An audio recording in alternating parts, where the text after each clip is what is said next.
इस कार्यक्रम की अध्यक्षता कर रहे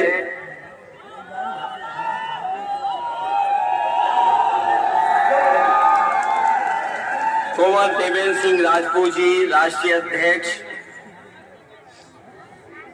राष्ट्रीय क्रांति पार्टी।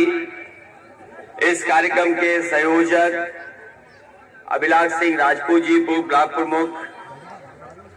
इस कार्यक्रम में संचालन कर रहे लोधी नीटू राजपूत।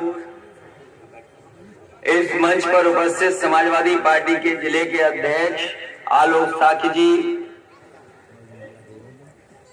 मंच पर उपस्थित घुमान सिंह वर्मा जी, आशु वर्मा जी, सुदेश राजपूत, अजय राजपूत, तिलक राजपूत, कृष्णदास लोधी जी, हरिशंकर लोधी जी, बबलू पाल, नेम सिंह लोधी, माखन सिंह लोधी जी, राजेश लोधी, सोनू लोधी, शैलू पाल, सुबेदार सिंह राकेश और भूरे लोधी श्री सिंह लोधी। यहाँ के बहुत ही प्रतिष्ठित डॉक्टर नवल किशोर साकी जी, सोबरन साकी जी, रणवीर साकी जी, प्रवीण साकी जी, कमलेश साकी जी, टीपी मामा और समाजवादी पार्टी के वरिष्ठ नेता, समाजवादी पार्टी के हमारे प्रदेश के अध्यक्ष नरेश उत्तम जी, लगातार पिछले कई दिनों से लोगों के बीच में काम करने वाले पूर्व मंत्री विधायक रामचंद्र राजभर जी, पूर्व मंत्री विधायक लालजी वर्मा जी और मंच पर उपस्थित सभी सम्मानित नेता, इस कार्यक्रम में आए हुए हमारे सभी आदरणीय बुजुर्ग, किसान भाई, बड़ी संख्या में नौजवान साथी, पत्रकार बंधु। मैं सबसे पहले यहाँ पर उपस्थित सभी आदरणीय बुजुर्ग, माताएं, बहनें, नौजवान साथियों का बहुत बहुत धन्यवाद और आभार प्रकट करना चाहता हूँ।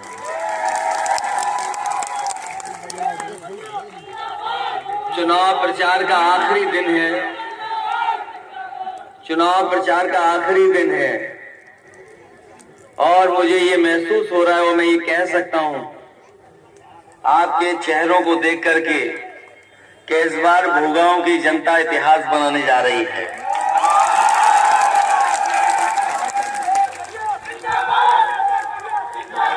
इतना उत्साह और जोश दिखाई दे रहा है,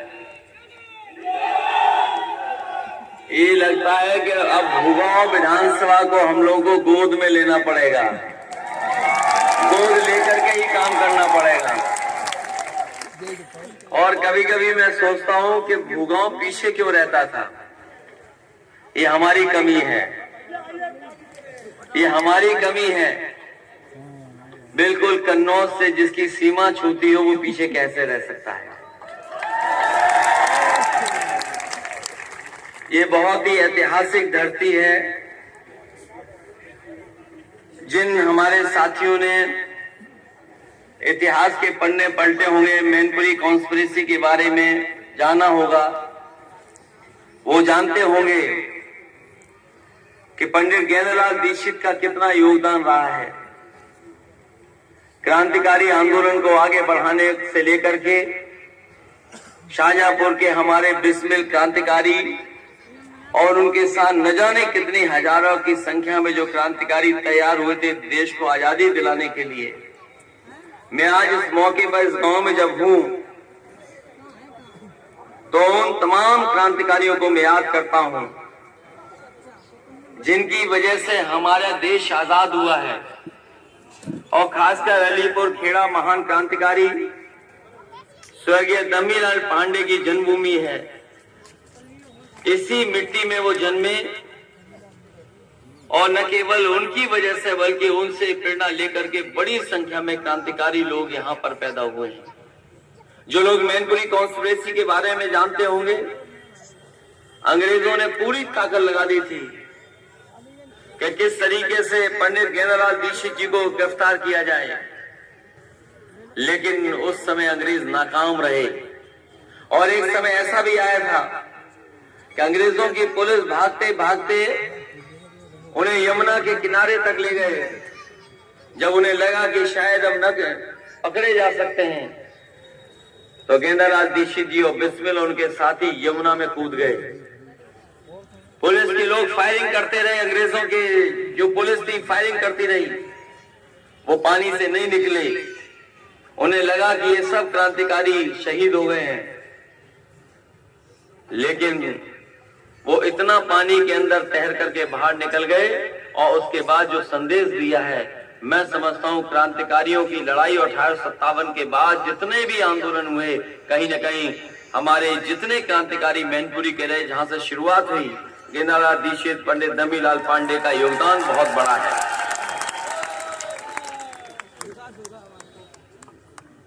आज मैं आपसे आखिरी दिन वोट मांगने आया हूं। लगातार हम लोग मैनपुरी में अलग अलग विधानसभाओं में जा रहे हैं। कुछ जगह हम पहुंचे हैं, हमारी पार्टी के नेता गांव गांव गए हैं, और डिम्पल यादव जो प्रत्याशी वो भी कई जगह गई हैं। पिछले कई दिनों से लगातार हम लोग जनसंपर्क कर रहे हैं और लोगों से यही अपील कर रहे हैं कि ये क्षेत्र नेताजी का रहा है, और आपने नेताजी को यहाँ पर से कई बार चुन करके भेजा है। यहाँ से लोकसभा जीते और लोकसभा जीत करके वो देश की बड़ी बड़े स्थानों पर रहे, बड़े बड़े पद पर रहे। और नेताजी के बारे में जो जानते होंगे वो ये जानते हैं, हमारे पुराने लोग और नए लोग भी, कि नेताजी किसी ऊंचाई पर पहुंचे होंगे लेकिन अपने गांव, गरीब और किसान को कभी नहीं भूले। उनके लिए क्या हो सकता है, उनका जीवन कैसे बदल सकता है, उसके लिए लगातार वो कोशिश करते रहे। जो बड़े बड़े फैसले लिए उन्होंने, एक बार तो वो संघर्ष करते रहे और जब मौका मिला उन्हें फैसला लेने का, जो हमारे पुराने किसान भाई और बुजुर्ग बैठे होंगे वो जानते होंगे, नेताजी पहले मुख्यमंत्री बने थे जिन्होंने किसानों का 10,000 कर्जा माफ किया था। आज हो सकता है 10,000 की कीमत कुछ ना हो, लेकिन अब से सोचिए 30 साल पहले वो 10,000 रुपए की कीमत क्या थी। उस समय किसान की हालत खराब थी, बड़े पैमाने पे किसानों के सामने संकट था। नेताजी जब मुख्यमंत्री बने तो उत्तर प्रदेश में पहली बार किसानों का अगर कर्ज माफ हुआ था 10,000 का, तो नेताजी ने कर करके दिखाया था। ये हमारे पुराने लोग ये भी जानते होंगे